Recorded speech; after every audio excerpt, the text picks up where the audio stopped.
দেখেন কাঁঠালের ডালের মতন, দেখেন টায়ার টিউবের মতন।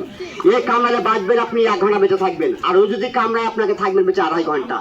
বা সাপে কামড়ালে মরবেন না। বা একটা কথা বলে মনে রেখেন, রাত্রি 12টার সময় সাপে কামড়েছে, আপনার আশপাশে হাসপাতাল নাই, আপনি কি করে বাঁচবেন?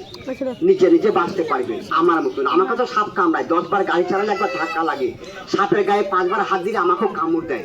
সাপে কামড়ালে না তাবিজ ঘষেন না বা ঝাড়ফুঁক করেন না, আপনাদের পায়ে হাত দিয়ে বললাম। আপনাদের এই জায়গাতে আমি অনেকদিন আগে খেলা করে গেছি। বাড়ি আমার BSF camp, Lalbagh Hazarduari BSF camp. এই দেখেন আমি মুসলমানের ছেলে, সাপের পুজো করতে পারি না। এ সাপ বেশিরভাগ হাতে পায়ে কামড়ায়, আর কামড়ায় বিষ না গিয়ে পেটে পিঠে কামড়ায়।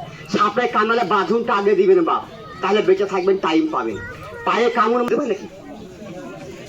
আপনাদের জায়গাটার নাম কি? শ্রীপুর, তাই না? এর মনে থাকবে শ্রী দেবী চলে এসছে, ডান্স দেবী। এই দেখেন হাতের বাঁধন ছেড়ে দেন বাপ, কোনো মন্ত্র ভাববেন না, সাপে কামড়াবে না, কোনো ওষুধ চাইবেন না, সে দুঃখ দিবেন না। আমি সাপের দাঁত ভাঙি না, দাঁত দেখাবো আপনাকে, সাপের বিষও দেখাবো। সাবান তো মাখেন আপনারা, তাই না? সাবানের কি ফেনা? এই দেখেন সাপের বিষ আমি হাতে দেখুন ডলবো, কত ফেনা দেখুন। এই এদিকে আয়, ও কিছু বলেনি, আমি বলেছি যাবো না। এদিকে আয়, হাতের জোড়া বান ছাড়েন। এই দেখেন পেটে পিঠে কপালে বুকে মাথায় কামড়ালে কোথায় বাঁধবেন চাচা? জায়গা জোর আছে বাপ? হ্যাঁ বলাই, এই জন্য তো দেশের মন্ত্রী করেন এসব লোককে। ঘুটা চা ঘুটার মতো ঘুটে ঘুটে ঘুটে ঘুটে ছেড়ে দেবে, বুঝলেন তো? বাস বুদ্ধি ভালো ভাই আমার, ওই কাজ করো না ভাই আমার। গলায় বাঁধুন দিলে না দোমা কি মরে যাবে, আপনি মারার কাছে আসামি হয়ে যাবেন, আপনাকে জেল খাটতে হবে।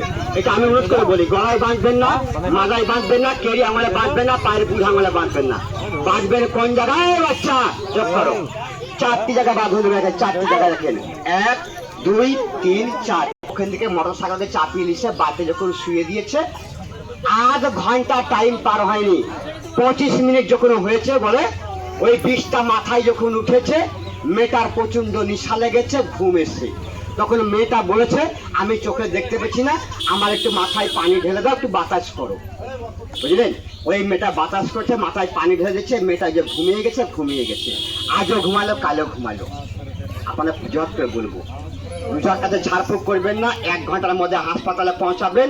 আর যদি দূরে বাড়ি হয় কোদাল নিয়ে ওই কেঁচে নেবেন 4-5টা, কেঁচে গুলাকে কিছু টাকা জাল দিবেন, কেঁচোর গায়ে রসটা বেরিয়ে যাবে।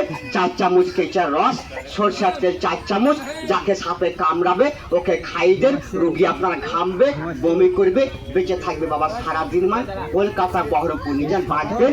আর তা যদি না পারেন, যদি বেঁচে থাকে তাহলে আমার বাড়ি পৌঁছায়।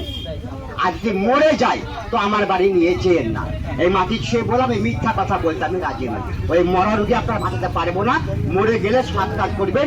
আর যদি আপনার রুগী বেঁচে থাকে তো আমার বাড়ি পৌঁছায়, আমি টাকা চাইলে দিবেন, জমি চাইলে দিবেন, 1 গ্লাস পানি খেতে পারবো না। আমি আপনার গা দেখলে বলে দেবো কোথায় বিষ আছে, বিলের দিয়ে চিড়ে দেবো। আমি কিন্তু খাই গাছ, সাপ আমাকে কামড়ালে, যে গাছ আমি খেয়ে বেঁচে আছি ওই গাছ আপনাকে খাইয়ে দিব, মরতে দিব না। টাকা চাইলে দিবেন, জমি চাইলে দিবেন। এবার একটা 7 মাটি দেখুন, 7টা মাটির মতন রং দেখুন কিভাবে।